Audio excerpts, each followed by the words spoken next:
സങ്കീർത്തനം 56. ഞാൻ നിർഭയനായി ദൈവത്തിൽ ആശ്രയിക്കും. വിദൂരതയിലെ മിണ്ടാപ്രാവ് എന്ന രാഗത്തിൽ ദാവീദിൻ്റെ ഗീതം. ഗത്തിൽ വെച്ച് ഫിലിപ്സ്യർ പിടികൂടിയപ്പോൾ പാടിയത്. ദൈവമേ, എന്നോട് കരുണ തോന്നണമേ.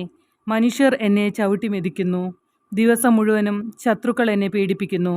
ദിവസം മുഴുവനും എൻ്റെ ശത്രുക്കൾ എന്നെ ചവിട്ടി മെതിക്കുന്നു. അനേകർ എന്നോട് ഗർവോടെ യുദ്ധം ചെയ്യുന്നു. ഭയമുണ്ടാകുമ്പോൾ ഞാൻ അങ്ങയിൽ ആശ്രയിക്കും. ആരുടെ വചനത്തെ ഞാൻ പ്രകീർത്തിക്കുന്നുവോ ആ ദൈവത്തിൽ നിർഭയനായി ഞാൻ ആശ്രയിക്കുന്നു. മർത്യന് എന്നോട് എന്തു ചെയ്യാൻ കഴിയും? ദിവസം മുഴുവനും അവർ എന്നെ ദ്രോഹിക്കാൻ നോക്കുന്നു. അവരുടെ ചിന്തകളത്രയും എങ്ങനെ എന്നെ ഉപദ്രവിക്കാമെന്നാണ്. അവർ കൂട്ടം കൂടി പതിയിരിക്കുന്നു.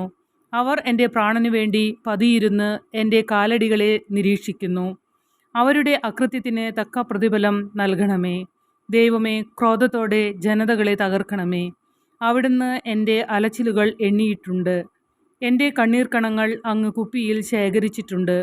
അവ അങ്ങയുടെ ഗ്രന്ഥത്തിലുണ്ടല്ലോ. ഞാൻ അങ്ങയെ വിളിച്ചപേക്ഷിക്കുമ്പോൾ എൻ്റെ ശത്രുക്കൾ പിന്തിരിയും. ദൈവം എൻ്റെ പക്ഷത്താണെന്ന് ഞാൻ അറിയുന്നു. ഞാൻ ആരുടെ വചനം കീർത്തിക്കുന്നുവോ ആ ദൈവത്തിൽ, ഞാൻ ആരുടെ വചനം പ്രകീർത്തിക്കുന്നുവോ ആ കർത്താവിൽ നിർഭയനായി ഞാൻ ആശ്രയിക്കും. മർത്യന് എന്നോട് എന്തു ചെയ്യാൻ കഴിയും? ദൈവമേ, അങ്ങേക്കുള്ള നേർച്ചകൾ നിറവേറ്റാൻ ഞാൻ കടപ്പെട്ടിരിക്കുന്നു. ഞാൻ അങ്ങേക്ക് കൃതജ്ഞതാ ബലിയർപ്പിക്കും.